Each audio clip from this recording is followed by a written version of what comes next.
नमस्कार दोस्तों, मैं हूं अजीत राजपूत। आपका मेरे नए चैनल हॉरर स्टोरी पर तहे दिल से स्वागत है। आज मैं आपको सुनाने जा रहा हूं एक सच्ची, भयानक और दिल को झकझोर देने वाली भूतिया कहानी, जिसे सुनकर शायद आपके रोंगटे खड़े हो जाएं। साल 2002 का जुलाई महीना था। बारिश लगातार हो रही थी। वीरू अपने ट्रक के साथ रांची से बरहरवा की ओर जा रहा था। उसका नया खलासी मनोज पहली बार इस रूट पर आया था। भैया, ये जंगल बहुत डरावना लगता है, मनोज ने बाईं खिड़की से झांकते हुए कहा। अबे डरपोक मत बन, ये रूट मैं 15 साल से चला रहा हूं। यहाँ के हर मोड़, हर पेड़ को जानता हूं, वीरू ने हंसते हुए कहा। बारिश की वजह से सड़क कीचड़ से भरी हुई थी और अंधेरे में केवल ट्रक की हेडलाइट्स ही रास्ता दिखा रही थीं। तभी एक अचानक से कुछ ट्रक के आगे आ गया। वीरू ने जोर से ब्रेक मारा। धड़ाम! क्या था वो? मनोज की आवाज कांप रही थी। वीरू नीचे उतरा, टॉर्च लेकर देखने लगा। कोई भी इंसान या जानवर नजर नहीं आया। सड़क खाली थी, लेकिन मिट्टी पर कुछ अजीब निशान थे, मानो किसी को घसीट कर ले जाया गया हो। कोई जानवर रहा होगा, वीरू ने खुद को समझाते हुए कहा और वापस ट्रक में आ गया। जैसे जैसे ट्रक आगे बढ़ा, मौसम और अजीब होता गया। सड़क पर कोहरा छा गया और जंगल से अजीब सी सुगंध आने लगी, जैसे गले हुए मांस की। भैया, ये बदबू, मनोज ने नाक पर रुमाल रखते हुए कहा। वीरू ने खिड़की बंद की।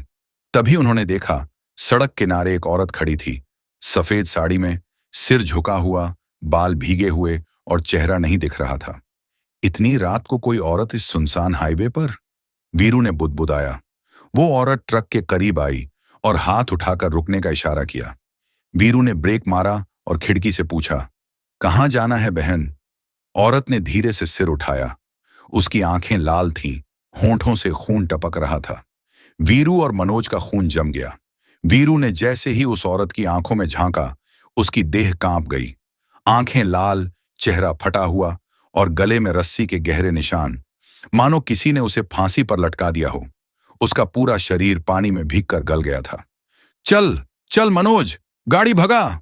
वीरू ने गियर डाला और ट्रक को तेजी से आगे बढ़ाया। मनोज कांप रहा था। भैया, वो कौन थी? कोई भूतनी थी? इंसान तो नहीं थी वो, और अगर थी भी तो हमारे बस की नहीं। ट्रक अब रफ्तार पकड़ चुका था, पर कुछ था जो साथ चल रहा था। वीरू ने रियर व्यू मिरर में देखा। वो औरत ट्रक के पीछे दौड़ रही थी, मगर दौड़ नहीं रही थी, हवा में तैर रही थी। चेहरा सीधा ट्रक की ओर और आंखें जलती हुई। बाप रे! वीरू ने मिरर घुमा दिया। ट्रक के भीतर का माहौल भारी हो गया था। मनोज ने दायां दरवाजा बंद कर लिया और आंखें बंद कर लीं। भैया, हमें कोई मंदिर या ढाबा दिखे तो वहीं रुक जाइए। कुछ किलोमीटर बाद एक पुराना सा ढाबा आया, शिव ट्रकर्स ढाबा। वीरू ने राहत की सांस ली और ट्रक रोक दिया। दोनों उतरकर अंदर गए। ढाबा सुनसान था। एक बूढ़ा आदमी चूल्हे पर कुछ बना रहा था। राम राम बाबा, वीरू ने कहा। बूढ़ा घूमा और ध्यान से दोनों को देखा, फिर बोला, रात के इस वक्त तुम लोग किस रूट से आए हो? रांची की ओर से, जंगल पार करके। बूढ़ा एकदम शांत हो गया, फिर धीरे से बोला, तुमने किसी को देखा रास्ते में? वीरू और मनोज दोनों ने एक दूसरे को देखा। हाँ, एक औरत थी, सफेद साड़ी में। बूढ़ा कांप उठा, उसके हाथ से कटोरी गिर गई। तुम उस बेहुली देवी से मिल आए हो? अब तो भगवान ही बचाए। कौन बेहुली देवी? मनोज बोला। बूढ़ा आदमी पास की कुर्सी पर बैठ गया और बोला, बिहुली उस गांव की एक औरत थी जो जंगल के पास के ही गांव में रहती थी। पति ने शक के चलते उसे पीट पीट कर मार डाला और उसका शव जंगल में फेंक दिया। लेकिन जब लोगों ने उसका अंतिम संस्कार नहीं किया तो उसकी आत्मा वहीं भटकती रही। कहते हैं वो अब हाईवे पर घूमती है, अपने शव को ढूंढती हुई। जो कोई उसे देख लेता है उसका पीछा करती है और फिर उसे ट्रक से नीचे गिराकर उसकी जगह ले लेती है। वीरू और मनोज दोनों सन्न रह गए। बाबा, अब क्या करें? बूढ़ा बोला। इस ताबीज को ले लो और एक बात ध्यान रखना, रात में ट्रक को मत रोकना, चाहे कुछ भी हो जाए। कोई दिखे, आवाज दे, मदद मांगे, रुकना मत। वीरू ने ताबीज ले लिया और ढाबे में ही खाना खाया। उस रात वहीं सोने की योजना बनाई, लेकिन नींद नहीं आई। पूरी रात खिड़की से बाहर देखते हुए बीती। सुबह 4 बजे ट्रक स्टार्ट किया और सफर दोबारा शुरू हुआ। लेकिन अब ट्रक पहले जैसा नहीं था। गाड़ी में से अजीब सी गंध आ रही थी, जैसे कोई सड़ा हुआ शव पीछे रखा हो। मनोज ने ट्रक के पीछे जाकर सामान की जांच की, लेकिन सब ठीक था। पर जैसे ही वो ड्राइवर केबिन में वापस आया, उसने देखा डैशबोर्ड पर एक भीगा हुआ लाल साड़ी का टुकड़ा पड़ा था। उसने कांपते हुए वीरू को दिखाया। वीरू ने टुकड़ा उठाया और बाहर फेंक दिया। हमसे कोई खेल खेल रहा है, वीरू बड़बड़ाया। पर सच तो यह था कि खेल शुरू हो चुका था। अब ट्रक में कोई और भी सवार था। सूरज ऊपर चढ़ आया था, लेकिन वीरू और मनोज की रात अब भी खत्म नहीं हुई थी। ट्रक तो आगे बढ़ रहा था, मगर उसके अंदर कुछ था। कोई परछाई, कोई मौजूदगी। मनोज का चेहरा पीला पड़ चुका था। आंखों के नीचे काले घेरे, होंठ सूखे और बार बार बड़बड़ाना। भैया, कोई है हमारे साथ। वो कभी ट्रक की छत की ओर देखता, कभी रियर मिरर में। वीरू ने कई बार पीछे देखा, कुछ दिखाई नहीं दिया। लेकिन एक अजीब सन्नाटा, जैसे ट्रक के भीतर हवा रुक गई हो। अचानक पीछे से गेट खुद ब खुद खुल गया। वीरू ने झट से ट्रक रोका। मनोज दौड़कर पीछे गया और सामान चेक करने लगा। तभी उसकी आंखें चौड़ी हो गईं। सामान के बीचों बीच एक लाश पड़ी थी। औरत की लाश, लाल साड़ी में, गला नीला, आंखें खुली, गले में टूटी हुई माला। वो वही चेहरा था जिसे उन्होंने रात देखा था। भैया! मनोज चीखा। वीरू भी पीछे दौड़ा, लेकिन जब उसने देखा, वहां कुछ भी नहीं था। तू ठीक है ना मनोज? वीरू ने कंधा पकड़कर हिलाया। भैया, मैंने देखा, अपनी आंखों से, वो यहीं थी। उसकी सांसें तेज थीं। वीरू समझ गया, मनोज अब धीरे धीरे उसकी गिरफ्त में जा रहा है। गूगल मैप भी गड़बड़ा रहा था। ट्रक जंगल के बीच किसी पुराने कच्चे रास्ते पर आ गया था, जिसे वीरू ने पहले कभी नहीं देखा था। मोबाइल नेटवर्क भी गायब था। कुछ किलोमीटर बाद ट्रक रुक गया। ब्रेक जाम, चारों ओर सन्नाटा। पर हवा में एक अजीब आवाज, जैसे कोई औरत गा रही हो, कोई पुराना लोकगीत। ना जारी बिहुली ना जा, पिया बिन सूनी डगरिया। वीरू ने अपने कान ढांपे। मनोज ट्रक से उतर गया, बिना कुछ कहे। उसकी चाल अजीब थी, जैसे किसी और के वश में हो। मनोज, रुको! वीरू चिल्लाया। लेकिन मनोज उस दिशा में बढ़ता गया जहां जंगल का रास्ता एक पुरानी झील की ओर जाता था। वीरू मनोज के पीछे दौड़ा। रास्ते में पेड़ों पर खून के धब्बे, जलते हुए दीप और कुछ अजीब चिन्ह बने थे, तंत्र मंत्र की भाषा में। झील के किनारे मनोज खड़ा था, पानी को घूरते हुए। मनोज, क्या कर रहा है? वीरू ने उसका कंधा पकड़ा। मनोज धीरे से बोला, वो मुझे बुला रही है। झील में वही बिहुली देवी। उसने कहा, मैं ही उसका पिया हूं। पगला गया है क्या? चल, वापस चल। वीरू ने उसे घसीटना चाहा। तभी झील से उठी एक लाश, भीगी हुई साड़ी में वही औरत, बिहुली देवी। उसकी आंखों से खून टपक रहा था, बाल कीचड़ में लिपटे और चेहरा जलते हुए कोयले की तरह लाल। कहाँ जा रहे हो वीरू? तुमने मुझे देखा, अब मुझे साथ चलना है। उसकी आवाज गूंज रही थी। वीरू ने जेब से ताबीज निकाला और उसकी ओर फेंका।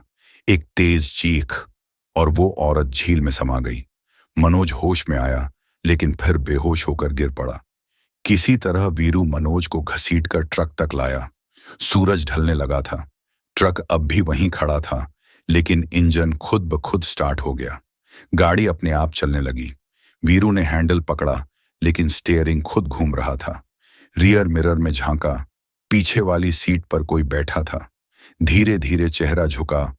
बिहुली देवी वहां बैठी थी, मुस्कुराती हुई। ट्रक जैसे किसी अदृश्य शक्ति के नियंत्रण में था। वीरू ने गियर पकड़ा, ब्रेक मारा, कुछ नहीं हुआ। गाड़ी बिना स्टीयरिंग के भी मोड़ काट रही थी, जैसे वो खुद अपना रास्ता तय कर रही हो। मनोज अभी भी बेहोश था। उसके होंठ सूख चुके थे और माथे पर पसीने की धार बह रही थी। पीछे वाली सीट पर बिहुली देवी की परछाई बैठी मुस्कुरा रही थी। कभी गायब हो जाती तो कभी शीशे में दिखती। तू क्या चाहती है? वीरू चीखा। तभी गाड़ी ने खुद ब खुद एक मोड़ लिया और कच्ची सड़क पर उतर गई। वीरू को याद आया, इस रास्ते पर कभी कोई तांत्रिक बाबा रहते थे, जिनके बारे में उसने ट्रक ड्राइवरों की कहानियों में सुना था। कोई नहीं जानता था वो जीवित हैं या नहीं, पर कुछ कहते थे वो अब भी तंत्र साधना करते हैं जंगल की एक गुफा में। ट्रक अब उसी गुफा की ओर बढ़ रहा था। सड़क खत्म होते ही ट्रक अपने आप रुक गया। वीरू मनोज को ट्रक में ही छोड़कर टॉर्च लेकर आगे बढ़ा। चारों ओर सिर्फ जंगल था, घना, गहरा और मौत सा शांत। तभी उसे एक गुफा दिखी, जिसके बाहर राख का ढेर और जली हुई हड्डियां बिखरी थीं। गुफा से तेज लहसुन, नींबू और जड़ी बूटियों की गंध आ रही थी। कौन है? वीरू ने आवाज लगाई। अंदर से एक कांपती आवाज आई। बिहुली फिर से लौटी है। ट्रक में है ना? वीरू सन्न रह गया। गुफा के अंदर एक बूढ़ा बाबा, लहूलुहान आंखें झाड़ फूंक के सामानों से घिरे बैठे थे। शरीर की त्वचा ऐसी थी जैसे किसी ने जलाकर छोड़ दिया हो। बाबा, वो पीछा कर रही है हमारा। मनोज बीमार हो गया है। ट्रक खुद ब खुद चल रहा है। क्या करें? बाबा ने धीरे से आंखें खोली। तुम्हें नहीं पता वीरू, तुम्हारा अतीत ही तुम्हारा शिकार कर रहा है। क्या मतलब? वीरू चौंका। बाबा ने पास से राख उठाई और आग में डाली। एक भयानक चेहरा लपटों में उभर आया, वही बिहुली देवी का। मगर अब उसकी आंखें केवल वीरू को घूर रही थीं। तेरा रिश्ता उससे पुराना है, बाबा बोला। उसके पति की हत्या में तेरा भी हाथ था। याद कर, साल 1995। वीरू की आंखें चौंधिया गईं, स्मृतियां टूटकर लौटने लगीं। वीरू तब एक नया ड्राइवर था। उसका अफेयर एक विवाहित महिला से चल रहा था, बिहुली। उसका पति एक शराबी था जो अक्सर उसे पीटता था। एक रात वीरू ने अपने खलासी के साथ मिलकर उसे पीट पीट कर मार डाला और जंगल में फेंक दिया। बिहुली डर गई। वो चाहती थी कि शव का अंतिम संस्कार हो जाए, पर वीरू ने कहा, किसी को पता चल गया तो हम दोनों फंस जाएंगे, भूल जाए इसे। पर बिहुली भूल नहीं पाई। गांव वालों ने उसे डायन कहकर मार डाला और उसका शव वही झील निगल गई थी। बाबा ने कहा, उस आत्मा को तभी शांति मिलेगी जब तू अपना पाप माने और उसका अंतिम संस्कार कराए। पर लाश कहाँ है? वीरू ने कांपते हुए पूछा। बाबा ने हंसते हुए कहा, तेरे ट्रक में है, तेरे साथ चल रही है। कभी पीछे बैठती है, कभी मनोज में समा जाती है। क्या मनोज मरने वाला है? वीरू चीखा। अगर तू अब भी झूठ बोलेगा तो हां, उसका शरीर अब उसकी आत्मा के लिए नहीं बचा, वो बस बिहुली की ढाल बना है। बाबा ने एक लोहे की कटोरी में तेल, राख, नींबू और राखी हुई हड्डियां मिलाई, फिर वीरू के हाथ में दी और बोला, इस कटोरी को ट्रक के केबिन में रख और मनोज को साथ लेकर झील के पास चल, वहीं उसका अंतिम संस्कार कर। पर एक बात याद रख, बिहुली तुझसे बात करेगी, तुझसे रोएगी, तुझे प्यार से बुलाएगी, पर जवाब मत देना, वरना तू भी उसका हो जाएगा। गुफा से बाहर वीरू ट्रक की ओर भागा। मनोज अब भी बेहोश था, पर उसकी आंखें धीरे धीरे काली हो रही थीं, जैसे कोई दूसरी आत्मा अंदर उतर रही हो। वीरू ने कटोरी डैशबोर्ड पर रखी। अचानक ट्रक फिर से स्टार्ट हो गया, खुद ब खुद। इस बार दिशा वही थी, झील। रास्ते में झाड़ियों में वही गाना गूंजा, ना जारी बिहुली ना जा, पिया बिन सूनी डगरिया। लेकिन वीरू अब डर नहीं रहा था। अब वो लड़ने को तैयार था। ट्रक झील की ओर दौड़ रहा था, बिना क्लच, बिना ब्रेक। वीरू स्टीयरिंग थामे बैठा था, पर उसे पता था अब ड्राइवर वो नहीं है, कोई और चला रहा था। वही आत्मा जो उसके पाप की सजा मांग रही थी। मनोज अब भी बेहोश था, लेकिन उसकी सांसें बहुत धीमी हो चुकी थीं। उसकी आंखों की पुतलियां सफेद हो गई थीं, मानो शरीर खाली हो रहा हो। कटोरी जो बाबा ने दी थी अब हल्की सी गर्म हो रही थी। उसमें से हल्की धुएं जैसी आकृतियां निकल रही थीं, जैसे आत्मा का मार्गदर्शन हो रहा हो। सूरज अस्त हो चुका था। झील एक बार फिर उसी पुराने रंग में थी, काली, ठंडी और स्थिर। पेड़ों के पत्ते भी जैसे डर के मारे हिलना भूल गए थे। ट्रक झील के किनारे खुद ब खुद रुक गया। जैसे ही वीरू ने गेट खोला, चारों ओर अचानक गहरा कोहरा छा गया। हवा में वही आवाज गूंजने लगी, पिया बिन सूनी डगरिया। वो जानता था बिहुली देवी आ गई थी। वीरू ने मनोज को ट्रक से उतारा और झील किनारे एक चबूतरे पर लिटा दिया। बाबा की दी हुई कटोरी पास रखी। चुपचाप हड्डियां और राख बाहर निकाली और एक सूखी लकड़ियों की चिता बनाई। हे मां, अब तुझे मोक्ष दूंगा। मेरा पाप बहुत बड़ा था, वीरू बुदबुदाया। लेकिन तभी हवा तेज हो गई, पेड़ों से पत्ते झड़ने लगे और झील के बीचों बीच से एक आकृति उठी। बिहुली, लाल साड़ी में लिपटी, शरीर गल चुका, चेहरा झुलसा हुआ, पर आंखें अब भी उस दिन जैसी, प्रेम, पीड़ा और प्रतिशोध से भरी। वीरू, वो बोली, माफ कर दे। वीरू की आंखों में आंसू थे। तूने मेरा प्यार छीना, मेरा जीवन छीना, अब मैं तुझसे तेरा सब कुछ लूंगी, वो चीखी। अचानक वो झील से बाहर निकली और हवा में तैरती हुई मनोज के शरीर पर झुकी। वीरू ने तुरंत कटोरी से राख उठाई और बिहुली के ऊपर फेंकी। चीख इतनी तीव्र कि पूरा जंगल गूंज उठा। बिहुली की आत्मा पीछे हट गई, पर उसकी आंखों से खून बह रहा था। तू राख से मुझे मिटा नहीं सकता। तूने मेरा दिल जलाया था, अब मैं तुझे जलाऊंगी। वीरू ने हिम्मत जुटाई, मनोज को उठाया और चिता पर लिटाया और फिर तेल डालकर आग लगा दी। चिता धू धू कर जलने लगी। बिहुली चीखती रही, झील के चारों ओर घूमती रही। वो अब पिघलने लगी थी। उसकी त्वचा राख बन रही थी, बाल जल रहे थे और आंखें अब बुझने लगी थीं। मैं तुझसे प्यार करती थी वीरू, तूने मुझे मार दिया। वीरू ने आंसू पोंछे, और मैं अब तेरे लिए खुद को समर्पित करता हूं। वो खुद चिता की ओर बढ़ा, पर तभी एक अद्भुत प्रकाश फैला। मनोज की आंखें खुल गईं। उसने देखा, चिता जल रही है, लेकिन कोई शव नहीं था। वीरू उसमें नहीं था। वीरू झील के किनारे बैठा था, शांत, स्थिर। बिहुली की आत्मा हवा में विलीन हो गई थी। झील अब एकदम शांत थी। सुबह की पहली किरण में मनोज ने ट्रक की ओर देखा। ट्रक अब वैसा ही था जैसा पहले, शांत, सामान्य। डैशबोर्ड पर ताबीज अब राख बन चुका था। वीरू ने धीरे से कहा, चल, अब रांची लौट चलते हैं। बहुत कुछ छूट गया है और बहुत कुछ पाया है। मनोज ने सिर हिलाया, पर जैसे ही ट्रक स्टार्ट हुआ, रियर व्यू मिरर में एक परछाई दिखी। वही औरत, मुस्कुराती हुई, पर अब शांत। मोक्ष मिल चुका था, पर निशान हमेशा रहते हैं। बिहुली की आत्मा को मुक्त किए 6 महीने बीत चुके थे। वीरू ने अब ट्रक चलाना छोड़ दिया था। उसने एक छोटा ढाबा खोल लिया था, पर मनोज अब एक पूरा ट्रक ड्राइवर बन चुका था। वीरू का पुराना ट्रक अब उसका था। इस बार वह एक लंबा ट्रिप लेकर हिमाचल की ओर जा रहा था। शिमला के पास के एक पुराने गांव मसानगढ़ तक, जहां उसे एक अजीब सामान पहुंचाना था। लकड़ी के बंद संदूक, जिन पर लाल रंग से तांत्रिक चिन्ह बने थे। बिल भेजने वाले ने साफ कहा था, रास्ते में ट्रक नहीं खोलना, ये संदूक सीधे बाबा रौद्रनाथ को देना है। मनोज ने सोचा, अब कोई डर नहीं बचा, मैं सब देख चुका हूं। पर यह यात्रा कभी न देखे गए डर की ओर थी। ट्रक जब हिमाचल के जंगलों में प्रवेश किया तो रात हो चुकी थी। ठंडी हवा, बरसात की बूंदें और ऊंचाई की तंग सड़कों ने माहौल और डरावना बना दिया। मनोज ने एक छोटी सी ढाबे जैसी जगह पर गाड़ी रोकी। अंदर सिर्फ एक बूढ़ी औरत थी, चुपचाप बैठी हुई। अम्मा, कुछ खाना मिलेगा? मनोज ने पूछा। वो धीरे से बोली, तू मसानगढ़ जा रहा है? मनोज चौंक गया। हाँ, तुम्हें कैसे पता? जो उस रास्ते पर जाता है वो जिंदा नहीं लौटता, खासकर जिनके ट्रक में ताबूत हों। मनोज की गर्दन झटका खा गई। अम्मा, आप कहना क्या चाहती हैं?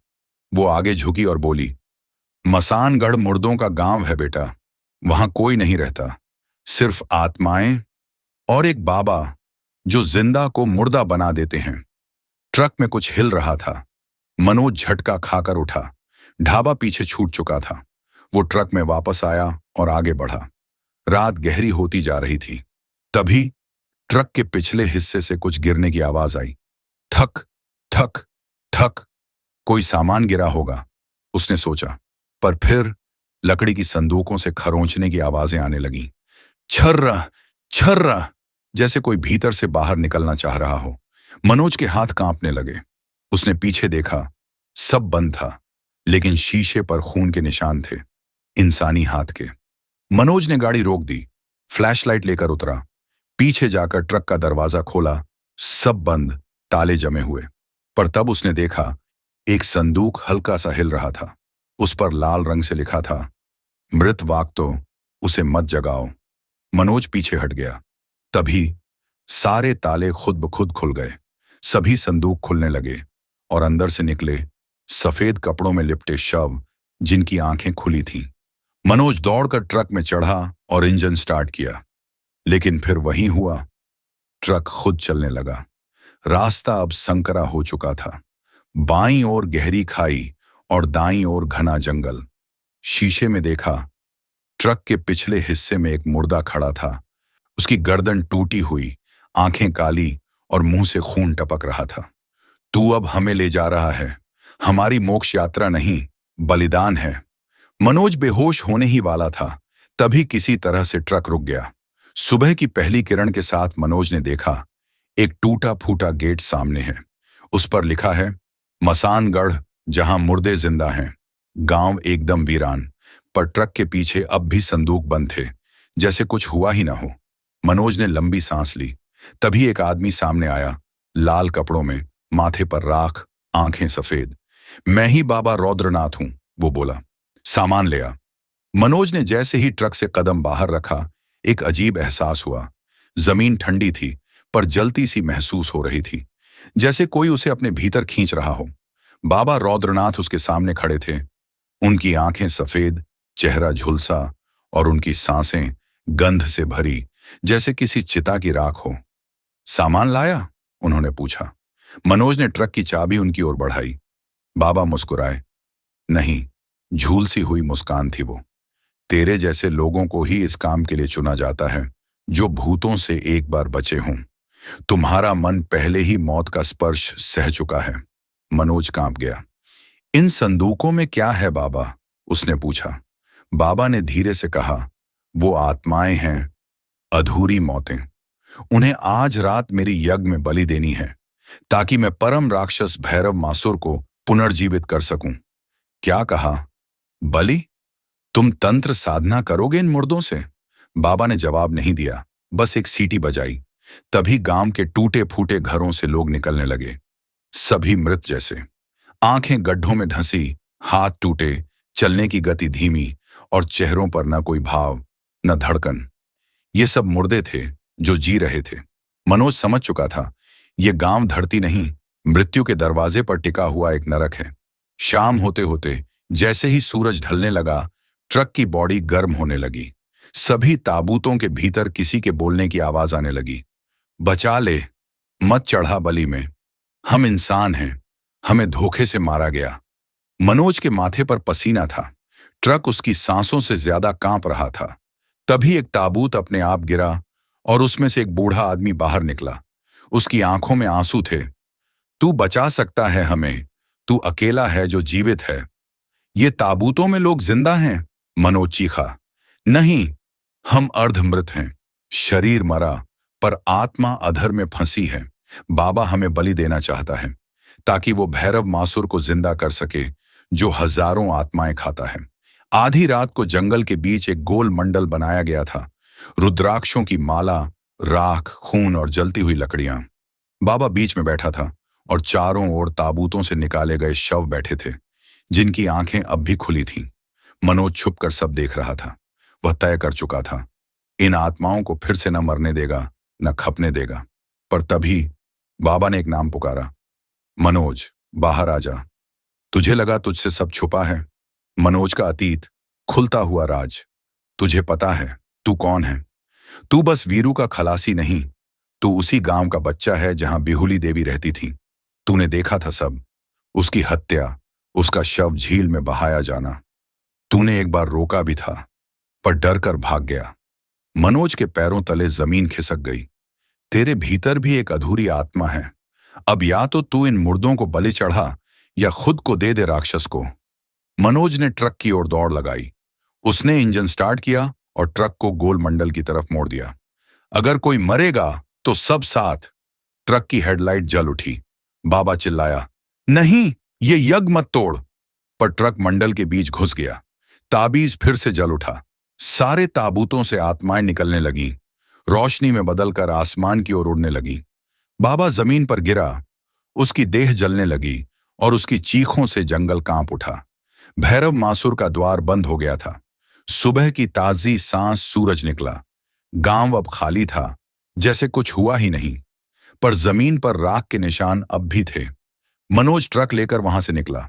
रियर व्यू मिरर में देखा, एक बूढ़ा शांत चेहरा मुस्कुरा रहा था।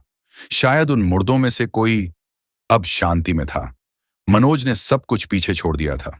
मसानगढ़, बाबा रौद्रनाथ, मुर्दों की बलि, सब राख बन गया था। लेकिन एक डर अब भी उसके साथ था, भैरव मासुर। शास्त्रों में कहीं ये नाम नहीं, पर लोक कथाओं में ये एक भयानक प्राणी माना जाता है। वो राक्षस जो अधूरी आत्माओं को खाता है और जिंदा लोगों के शरीर में घुसकर उन्हें अपनों को ही मारने पर मजबूर करता है। मनोज वीरू से मिलने गया। ढाबे पर वीरू ने उसे देखकर गले लगाया। तू ठीक है बेटा?